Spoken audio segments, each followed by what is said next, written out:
You did speak to us just a couple weeks ago, yes. And kind of describe the score and your process. But could you go over any the music in it was so different than any of the other freak shows that we've seen, and I know it was Adam before that had kind of done some of the composition. Jimmy Levine was the composer.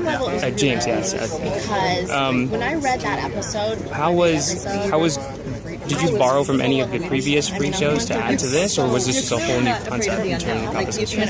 Well, I didn't borrow, and I actually hadn't seen any of them, which is surprising even to me. But the show had sort of appeared on my radar like in the last year or so before this season, and there's just so much great television right now that I just hadn't gotten around to watching it. And so when I got offered the job to do Freak Show, I still hadn't seen any of it, so I was completely fresh, not being influenced at all by what was happening before, which I think ended up being an advantage. Yeah, it definitely worked. It was pretty creepy, some of the stuff you were able to come up with. So then, did you watch the show after you were on it then to catch up, or did you just take this from a completely kind of like a carnival? Like, how did you study to create the composition? I mean, did you watch any carnival shows or listen to carnival music? Well, I did. That's probably the one thing I did listen to was some carnival music, and that was one sound in the show. But then there were like 3 or 4 other sounds as well, and those sounds were developed really in collaboration with Ryan and his team, as far as what they were looking for. They thought would fit the right mood for certain characters and certain storylines.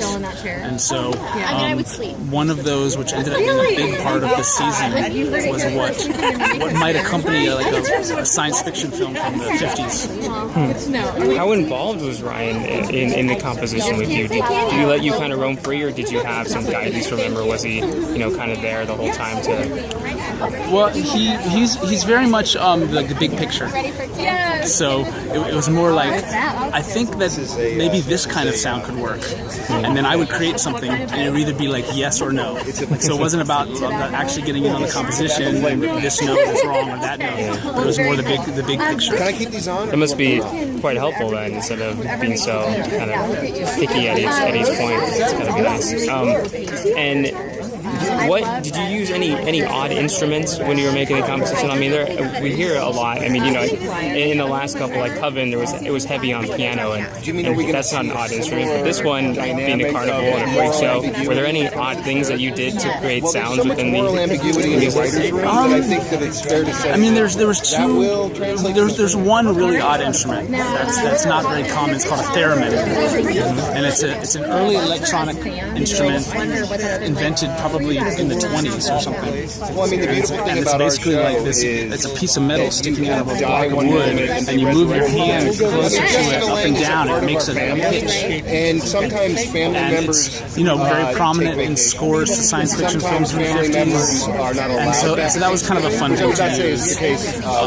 I used an accordion in some of the circus stuff, and I processed it. I played the accordion, but then I took it and mangled it into something completely different. So the instrument itself is not that unusual, but then what I did to it just took it into something otherworldly.